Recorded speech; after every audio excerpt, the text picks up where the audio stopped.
What's good with the YouTube, man? You already know it's Big Flocky from a convict's perspective, man. And this topic, man, is going to talk about the time when, first experience about being hated on out there in the streets, man, as far as in the activities that we were doing, man.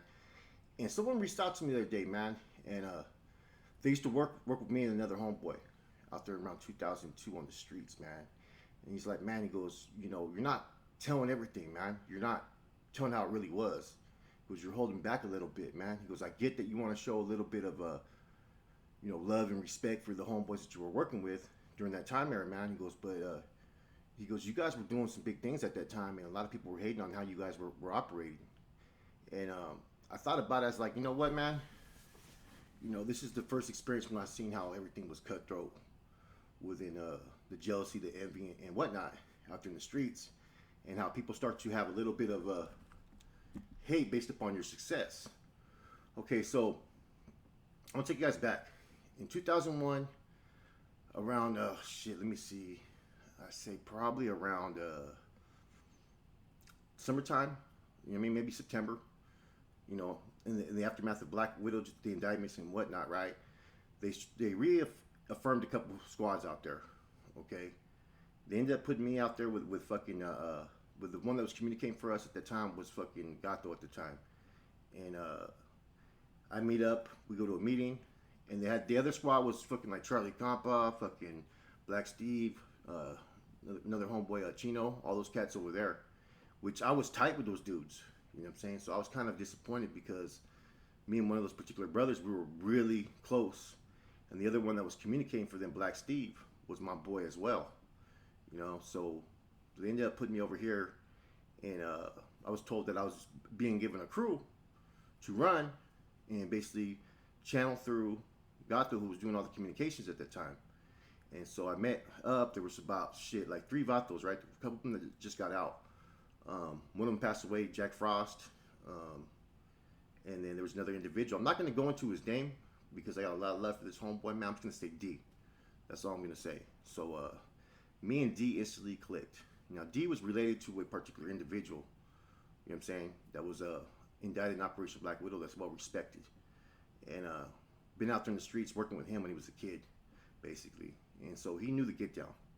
And me and him instantly clicked. And so it was like, whereas these other dudes, they weren't beneficial, they weren't producing, you know what I'm saying? And I was being given a huge quota to bring in every month at that time. I think, if I'm not mistaken, it was like $1,000 to $1,500 a month. Okay, it was pretty big at that time. You know what I'm saying? For basically, I think it was a 1, 2, 3, 4-man crew. You know what I'm saying? Which, that's how it operates and stuff, right? Maybe it was more than that, I think, man. And on top of that, had to get the supply from the regiment, for the regiment that we had. You know what I mean? Which was our main source at that time. And so we're doing our thing, man. And slowly, me and the homeboy who just got out, man, we had the same mindset. He had all the resources. I had all the fucking contacts. What I mean by contacts, I was in contacts with a lot of different carnales. So I could channel all the information to wherever I needed to go. So we're doing our thing. And this is when we found out that there was a certain price tag that was being taxed upon us in addition to the work that we were getting.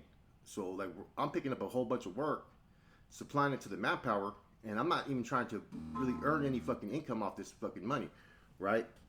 But let me turn this on silent real quick. I wasn't trying to really generate any money off of any of this stuff. I was making sure everybody had enough to make their money. So what ends up happening is, it comes out that a couple people had flipped that we were associated with in Operation Black Widow. Dude gets scared, he takes off to Tejas. You know what I'm saying? We end up being left stranded. So I have to go reach out to the other crew. You know what I mean? Wrote a report and whatnot. And before that, me and the homeboy went over there, right, to a shop and said, fuck that. This is all you're fucking getting, because we found out how much you were getting your work for, how much you were taxing, and then you wanted fucking this. So it was basically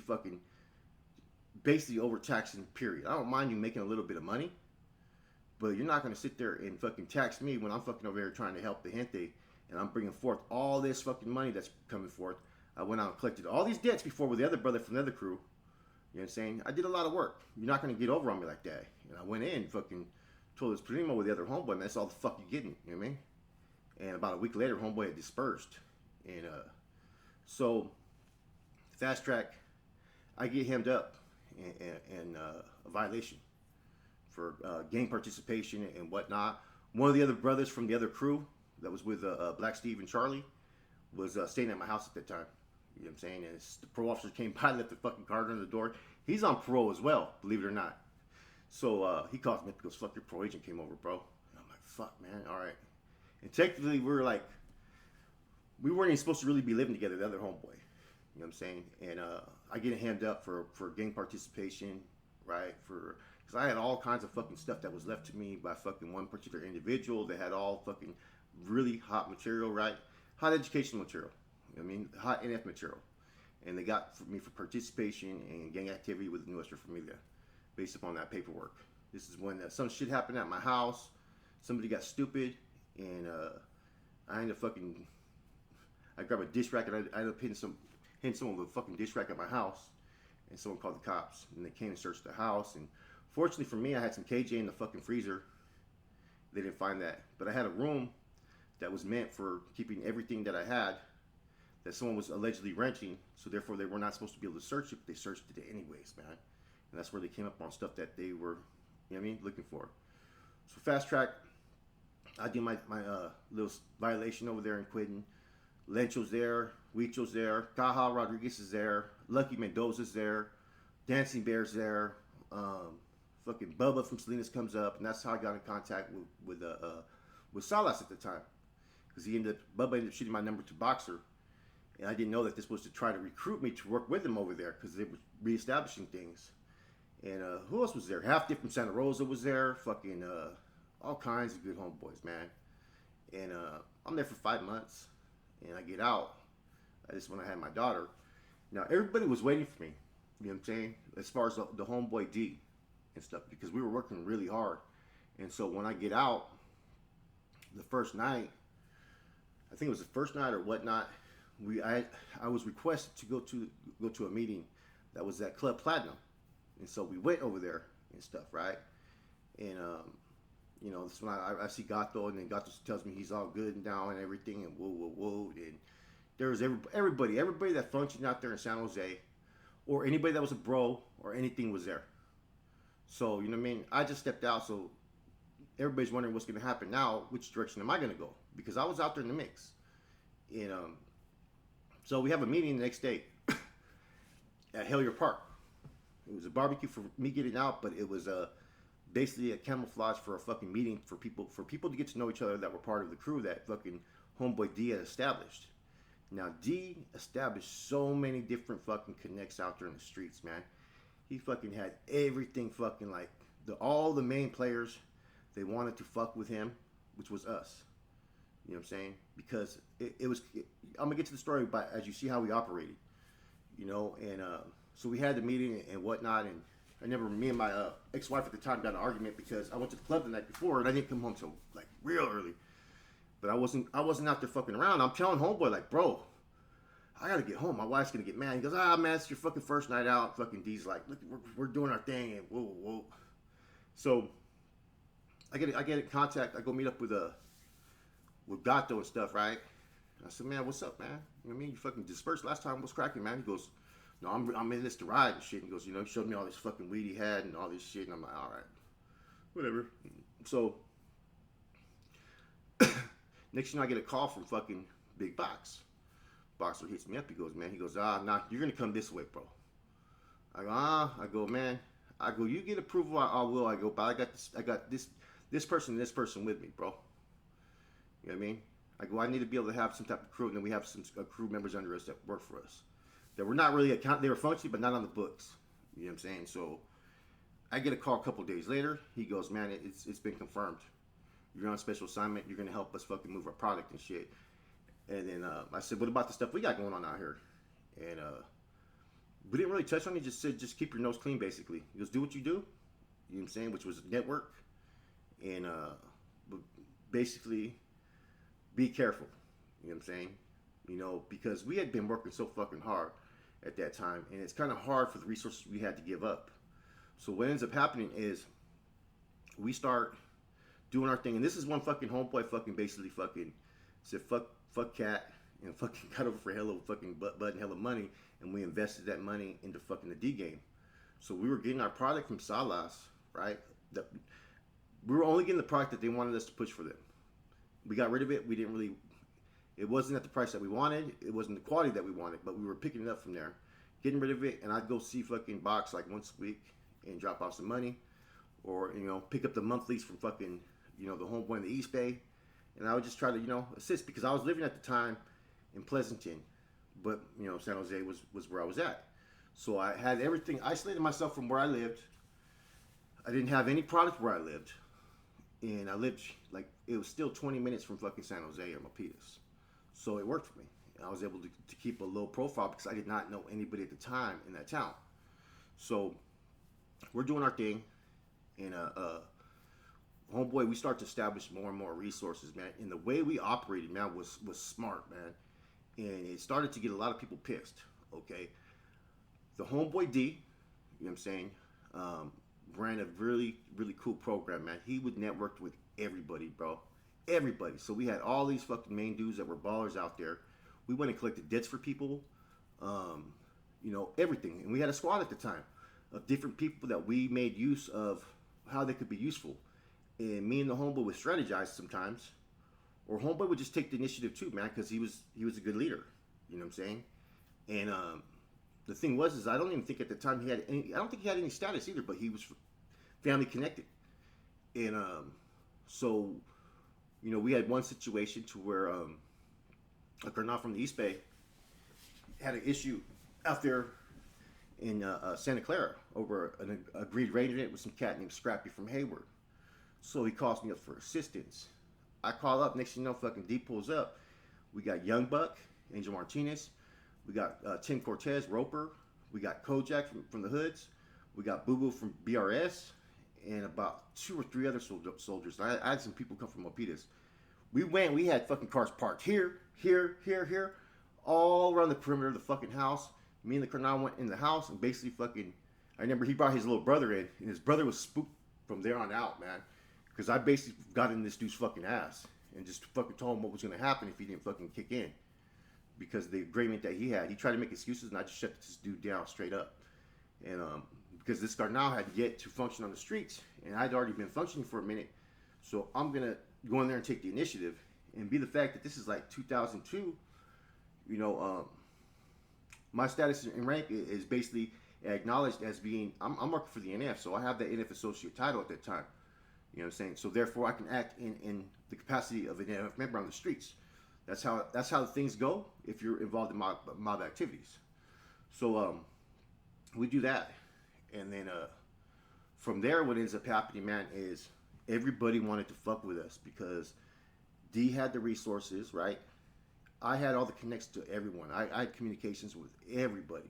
So like a lot of Carnales would be reaching out to me, and like Huicho when he got out, other ones, you know what I'm saying? And we had such we had operations that were going on out there in the streets and stuff, right? While there was another regiment out there that was being established that was, starting to build themselves up too, man. And the thing is that even though they were in charge of San Jose, right? They were out there in Hollister, Morgan Hill, Gilroy area. So the manpower that we had out there was a lot of these individuals. A couple of them tried to plug in with us and later plugged in with them. Like, Conejo, Homeboy Monster, and all that. That's when I got put on that fucking partial freeze and shit, right? So as everything's operating, man, every which way we went, we had motherfuckers that were starting to hate on us, man. You know what I'm saying? Because we were doing it pretty good, man. You know what I'm saying? And people started to see that shine and whatnot. And it wasn't about the money or nothing, right? Because the money was okay, but everybody was eating. That's the thing. So everybody was making money, and we were profitizing because we went off the notion of this, that if you treat everybody right, we're not going to have people telling on us. And we were able to operate in that capacity within like 2 years. No one flipped against us. We never got indicted. We never got caught up. You know what I'm saying? One homeboy caught a murder case, but that was not related to our activities. You get what I'm saying? And it got to the point to where I get locked up, and another dude that just got out that was, I don't know if his status was legit or not, but he wasn't even plugged in with the other colonel, right? This is before Boxer moved out there. He ended up going over there, and they ended up taking off on Homeboy, right? Because they said that he was saying that he ran San Jose, that we ran San Jose. You know what I'm saying? And I'm locked up. And at that time, I don't have any contacts with anybody as far as Salas, because the communications kept on changing. Because first we were under Boxer, then Smokey, and then Bubba, and then Wino. And see, we were, as long as we brought in our monthlies, picked up a little work, and when they came through, whatever type of resources, we'd be like, here, this is what we have. Like, you know what I mean? This is what we established. They were content with what we were doing. But the problem is that it was hard to operate out there in San Jose, being that we were under Salinas, being that we had been out there working for a long time. We knew everything that was going on, and everybody was fucking with us, man, because we weren't fucking people over. That's not to say that the homeboy that had San Jose wasn't didn't have a lot of people that wanted to fuck with him, but we had more of an inside track at that time. Later on, he did things right, the homeboy that had San Jose, because he was out there for a minute, you know. But we had that inside track to a lot of people. Like, we had the chemicals to make the KJ, we had the chemicals to make the meth. You know what I'm saying? We had the counterfeit money going on for a minute. Every little illicit activity that you could think of, we had going on. You know, we were plugged in with everything, and we didn't operate in the capacity that we needed to make fucking this much money every week. We wanted everybody to win. You know what I'm saying? Everybody needed to make money. If you were part of the team, you had to play your position. You know what I'm saying? As far as, okay, you have to earn where you were going to be at. You know, and for a minute, we had our own little regiment bank. The homeboy would hold on to it. Nothing ever came up missing. It was always accounted for. Our monthlies were always accounted for. Besides being on freeze for fucking a week one time, and then being pissed off at the homeboy for fucking burning Gato, we made everything right, though. We did everything right. And there was a lot of cats that were kind of hating. You know, when people start to see you succeed, you know what I'm saying, and make moves and so forth, you're going to have those that are going to fucking look at you, man, and feel like, man, I want that. Why are these guys being able to do that? You know, and the one thing about the homeboy that was working with me, you know what I'm saying, was that he had connects, right? And he had family connections, but he never fucking thrived upon them. He never used them to his advantage. He did his shit on his own merit, which is why I respected him a lot at that time. You know, things started to change, and Weechel came out, and the hard thing was that kind of caught us in a little bit of caught me in a cross. You know what I'm saying? Even homeboy met up with him. You know what I'm saying? And where it was is this is a Garnal that I had a lot of love for. He stood up to recruit me at that time and whatnot, and the drug use that he was doing at the time fucking fucked with his head, and it made everything kind of difficult. So here we are supporting him. I'm connected to Salinas, and it was fucking hard. That's what kind of made us start to that's what made my part crumble. You know what I'm saying? And then when I get hemmed up, homeboy doesn't have the contacts that I had, because that's how it worked. They would want to meet up with homeboy, and he would say, nah, I don't want to meet up with nobody. You take care of that. You fucking channel everything. You report everything. You know what I'm saying? They should already know who I am and where I'm plugged at, and that's all they need to know. Now, he met up, you know, twice. Once with we met up with Bubba. We drove out there, and then once with Smokey. Smokey came through his path at that time. But other than that, I kept him isolated from everything that was anything that was prison politics out there in the streets. Even the barbecue that we were requested to go to. You know what I'm saying? We did not want to go. We didn't want to be around all these different regiments. We didn't want to be around anything. So we pretty much said we couldn't make it. You know what I'm saying? And that was for our own security. You know, I mean, that's the truth of it. You know, because I remember we were talking about it. Me and just one of the homeboys was going to go. The other homeboy, he wasn't as involved deeply in the mix that was supposed to be kind of for on the books. And he was kind of on the books because homeboy brought him in. You know what I'm saying? But he assisted a little bit, but it wasn't to the... basically, it was a two-man crew with a whole bunch of motherfuckers that were working for us out there in the streets, man. Connects, so forth, everything, man. Because we did a lot of... anytime we had any type of issues, we had people that would go out there and assist us, because we helped a lot of people out. You know, years later, I get out. One of those dudes that I helped out was a big baller out there in San Jose. It was probably one of the 3 ballers out there that was a main source, main plug.